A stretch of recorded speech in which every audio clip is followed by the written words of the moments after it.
Good morning, everybody. I'm back in Tennessee. I'm actually outside today. It's so beautiful. I'm hanging out on my back deck, so I thought I would record from here. So I haven't looked much at last week. That's on my agenda for today. I did get out everybody's fieldwork placements this morning. If you'll check your Momentum email, they should be in there. So this morning would be Tuesday morning, because I know sometimes you guys watch this a little later in the week. So those are there now with some pretty specific instructions.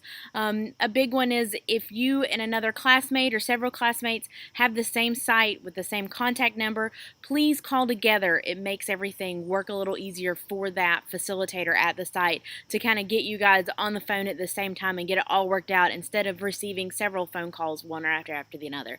But go ahead and just read those instructions. They're pretty clear. If you have any questions, you can always ask me or Sue or Janice, depending on if you're a Cleveland Chattanooga State or our Oak Ridge students. So you'll see this week's material is actually talking about getting ready for field work. I go over some kind of overview of patient safety. Don't freak out. I'm just trying to give you guys some things to think about while you're there and to look for more than anything. Maybe you'll never personally encounter it between you and a patient while you're at your facility, but it kind of gets you watching what the fieldwork educator is doing. It tunes you into those things to be watching.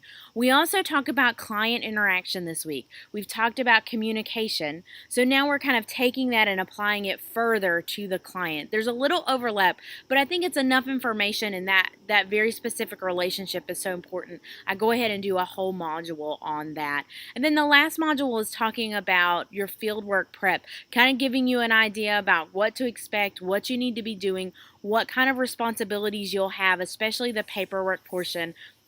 Most of the paperwork is going to come a little later in the semester that you'll need to be filling out, but there is one form it talks about that you will need to complete the first day or have your supervisor complete the first day you're actually at your fieldwork site. I've got a big day for me. I'm going to be working on grading and reading those discussion boards and a little bit of everything. So I'll be around my email and I'll be checking in with you guys. I hope you all have a wonderful week.